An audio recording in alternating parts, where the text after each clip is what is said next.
Over time, few athletes have achieved such great success that they are known by only one name.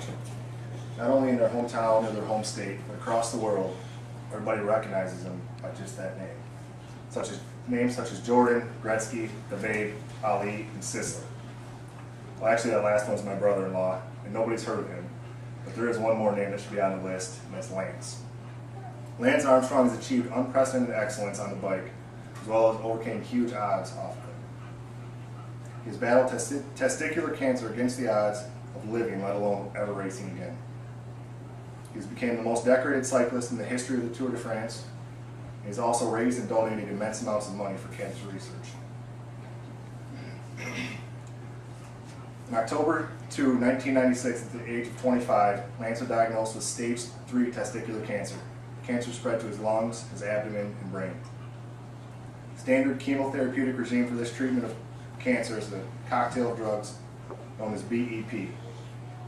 Armstrong, however, chose an alternative, which is called VIP, to avoid the toxicity to his lungs associated with the original drug.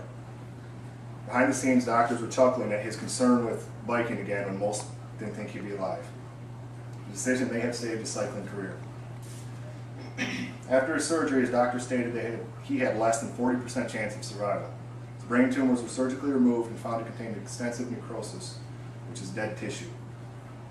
However, his last chemotherapy treatment was received on December 13, 1996. He had battled the odds and overcame cancer, and Lance was back in the saddle. Before his cancer treatment, Armstrong had won 2 Tour de France stages in his career. He would finish his career with 22 stage wins. An interesting point is that there's 2 types of stages in the Tour de France. One is a shorter race known as a sprint, the other is a longer endurance race as a mountain stage. Usually either a sprinter can win the sprints and has a tough time competing in the mountain stage, and vice versa. Lance, however, is one of the rare people that can not only win each stage, but has the ability to dominate in both. In 1999, he won his first tour, including 4 stages. He beat the second place rider by over 7.5 minutes. In 2003, Lance tied the all-time record with 5 straight Tour victories. In 2005, he won his 7th consecutive Tour, a record many think will never be matched. Lance took his great success on the bike and turned it into great success in cancer research. He, along with Nike, created a Livestrong bracelet, which is one of the most memorable, most recognizable symbols in the cancer research community. The bracelets are sold for $1 a piece, and he has sold well over 70 million to date. Now, when you approach 100 million for a donation, it seems like that'd be a great success, which they were. However, Lance has done better. Armstrong's Career Cancer Foundation has raised over $325 million. Currently, it's the nation's 10th largest cancer foundation based on revenue.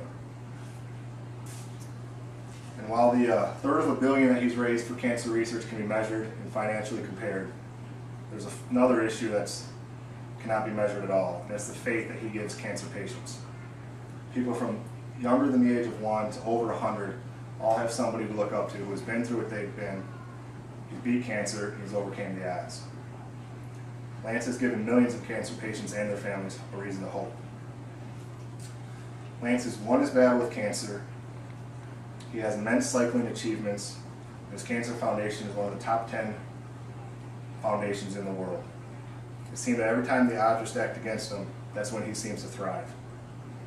There are only a handful of people recognized by a single name all across the world, and Lance is definitely one of them. So now I can go, and Brandon can give her. That was a really good speech about someone who's overcame odds. I would have liked to hear more about the tour. I guess I kind of assumed that we would know more, but I would hear more from that. Overall, I thought it was really good.